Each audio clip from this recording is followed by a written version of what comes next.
बुंदेलखंड के गांव से आई हुई एक लड़की दिल्ली के जेएनयू में आज के लगभग 4 दशक पहले जब पहुंचती है तो वहाँ का वातावरण कैसा होता है। एक ऐसे परिवेश से जहाँ लड़कियों को बाहर पढ़ने की इजाज़त न हो, वहाँ से लड़के और लड़कियों के बीच बिना किसी भेदभाव के विमर्श, वार्तालाप और कई बार एकालाप, एकांत और एकांत का संवाद, दोनों माहौलों के बीच जो लड़की गुजरी हो उसे आज के जेएनयू, आज के समाज और आज की आधुनिकता को देखकर कैसा महसूस होता होगा, वह भी तब जबकि वह खुद एक जानी मानी रचनाकार, कथाकार, स्त्री विमर्श की सशक्त आवाज़। नमस्कार, मैं हूं जयप्रकाश पांडे। आप देख रहे हैं साहित्य तक और बुक कैफे के एक दिन एक किताब कार्यक्रम में मैं जिस किताब के साथ उपस्थित हूं उसका नाम है धरा पर धूप। यादों के झरोखे से रजनी गुप्त का यह संस्मरण है। चिरगांव झांसी में 1963 में पैदा हुई, जेएनयू से एमफिल पीएचडी की उपाधिधारी, यूजीसी और नेट जेआरएफ करने के बाद अपने उपन्यासों से, कहानी संग्रहों से, आलोचना और संपादन से साथ साथ अनुवाद से हिंदी साहित्य में लगातार सक्रिय रजनी गुप्त ने अपने इस संस्मरण में झांसी के उस बचपन और बचपन से जेएनयू तक की यात्रा और जेएनयू के आज के बदलावों को, जेएनयू के मतलब जवाहरलाल नेहरू विश्वविद्यालय के उन बदलावों को याद किया है जिनसे हम और आप दो चार नहीं हुए। जवाहरलाल नेहरू विश्वविद्यालय की बात आज जब भी होती है तब यह माना जाता है कि वह भारत विरोधियों का एक अड्डा है।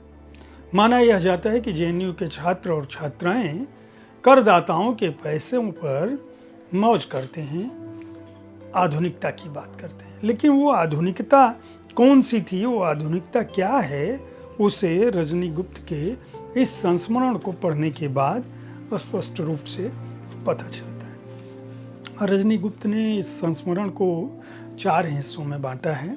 धरा पर धूप, अंधियारी काली रात, जेएनयू में जीना और चौथा अध्याय है लो ये रहा तुम्हारा आज का जेएनयू। वे इस पुस्तक की शुरुआत इस बात से करती हैं कि 18 साल की उम्र में जब उन पर शादी का दबाव डाला गया तो उन्होंने कहा था, मैं अभी शादी नहीं करूंगी, चाहे जो हो जाए, चाहे मेरी जान निकल जाए।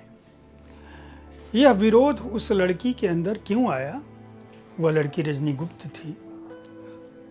क्यों? क्योंकि वह आगे की पढ़ाई करना चाहती थी। स्नातक कर चुकी थी और उनका मानना था कि स्नातकोत्तर के लिए उनको समय मिलना चाहिए।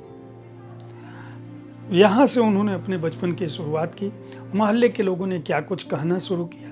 कुछ लोगों का कहना था कि लड़की पढ़ाई के लिए केवल 2 ही वर्ष मांग रही है, दे दिया जाना चाहिए। रिश्तेदारों का कहना था बड़ी होती लड़की को इस तरह से हिम्मत कहाँ से आई, उसे किसने ताकत दी। कुछ लोगों का, मोहल्ले के लोगों का कहना था कि हम जानते नहीं कि इसके घर घर कौन कौन से लोग आते हैं।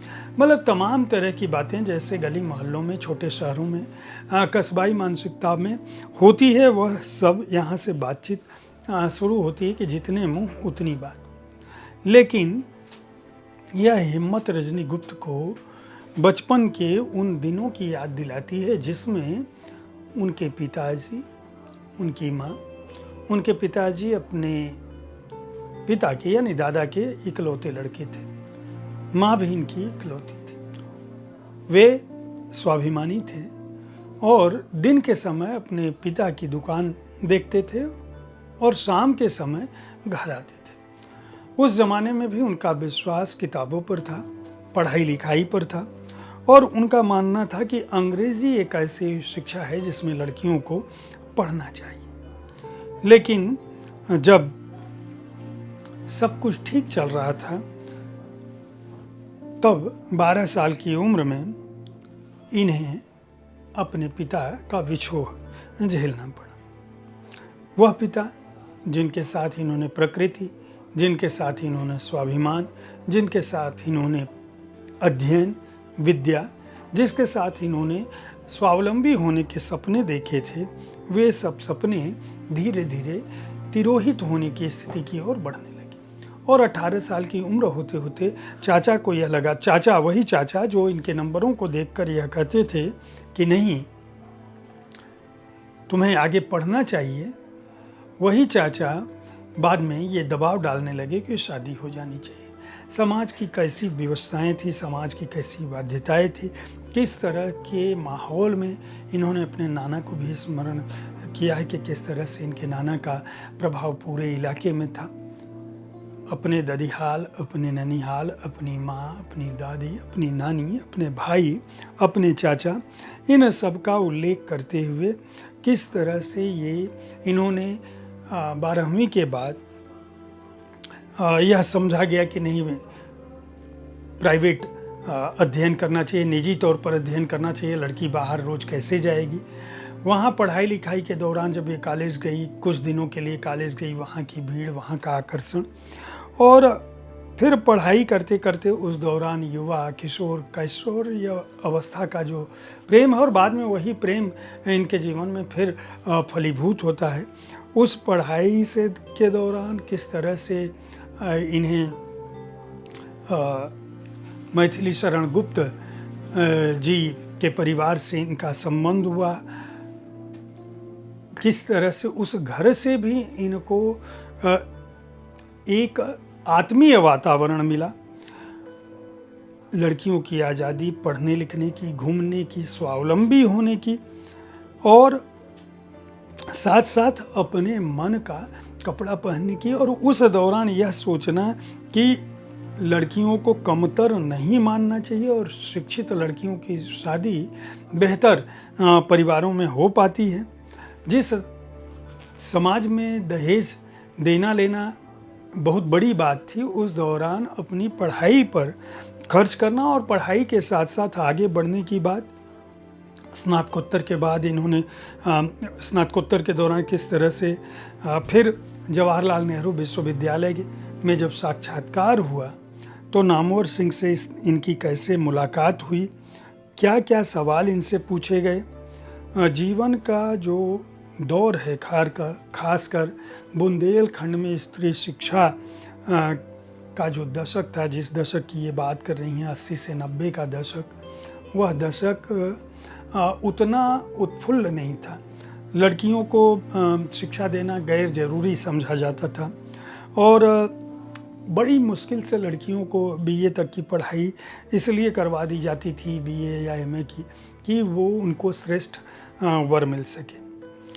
उस दबाव भरे माहौल से जेएनयू तक की यात्रा, और जब ये जेएनयू आई तो यहाँ के भव्य दूतावास, भव्य भवन, लड़के लड़कियों का विमर्श, वह सब कुछ इनके लिए एक ऐसे सपने की तरह था जिसको सोचना बहुत मुश्किल था। उस समय इनकी उम्र 22 साल की थी जब ये जेएनयू आई थी, और यहाँ के माहौल में इन्होंने जिस तरह से जीवन जिया, इनका मानना था कि यह कुंठा से परे वाला माहौल था।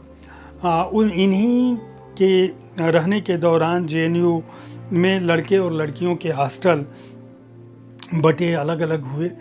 उस दौरान किस तरह से आंदोलन हुआ, आत्मालोचन, आत्मशोधन, आत्मसंवर्धन की जो प्रक्रिया है, और जो परंपरा के साथ साथ प्रकृति के साथ जो वैश्विक विमर्श और वैश्विक संदर्भ इन्होंने सीखे, इनका मानना था कि जेएनयू में केवल पढ़ाई नहीं होती थी, जेएनयू में कोई केवल एक विचारधारा नहीं थी, जेएनयू में कोई लिंग भेद नहीं था।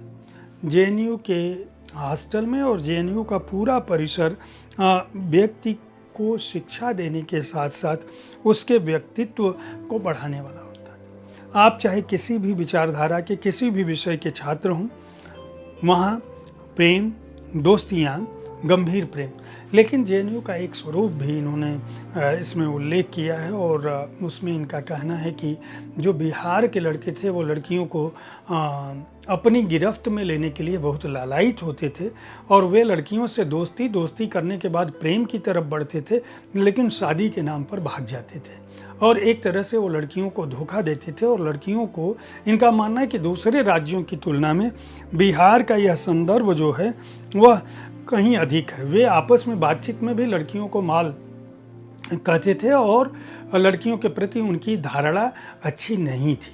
ये रजनी गुप्त का इस पुस्तक में एक बहुत ही क्रूर संस्मरण है। उन्होंने अपनी सहेलियों के हिसाब से इसको लिखा है और साथ ही साथ गोरख पांडे जैसे प्रखर हिंदी के कवि का जो जीवन है उसको भी इस पुस्तक में उन्होंने दर्ज करने की कोशिश की। अपनी मुलाकात की बातें की हैं, लगभग 87-88 की बात होगी, जब वो लगातार रजनी गुप्त से टकरा जाते थे और बातचीत करने के दौरान उनके विचार, उनकी कविताएं, उनके गीत भी आते थे। इनका मानना है कि गोरख पांडे जैसे कवि को जो पूरी व्यवस्था के बदलाव का स्वप्न देखते थे, इतने संवेदनशील व्यक्ति थे। इलाहाबाद विश्वविद्यालय से जब सरोज चौबे उनसे मिलने आई थी, उसका एक इन्होंने जिक्र किया है कि उन्होंने कविताएं सुनाई थी, गिराती है सारी दुनिया, सारी मनुष्यता गिरती है, हम जो जिंदा हैं दंडित हैं। उनका जो बेबाकीपन है, उनका जो खिलंदड़पन है, किस तरह से धीरे धीरे वह सिजोफ्रेनिया के शिकार हुए और अस्तित्ववाद और अलगाववाद पर पीएचडी करने के दौरान किस तरह से वह धीरे धीरे इतने एकांतिक होते गए कि बाद में उन्होंने आत्महत्या कर ली। ये बहुत ही मार्मिक प्रसंग है जो इस पुस्तक में गोरख पांडे का आता है। जेएनयू का जेएनयू के हम कहेंगे कि उसके उत्कर्ष काल का इन्होंने विवरण दिया है। इनका कहना है कि जो भी मध्यम वर्गीय, निम्न मध्यम वर्गीय परिवारों के बच्चे जवाहरलाल नेहरू विश्वविद्यालय में आते थे, बहुत ही कम फीस में उनके समूचे व्यक्तित्व के विकास की वह भूमि थी। अंधेरे से जो लोग जूझते थे, जेएनयू उन्हें स्वप्न दिखाता था, पस्त परास्त और थकने नहीं देता था और उनका एक तरह से पुनर्निर्माण जेएनयू में होता था।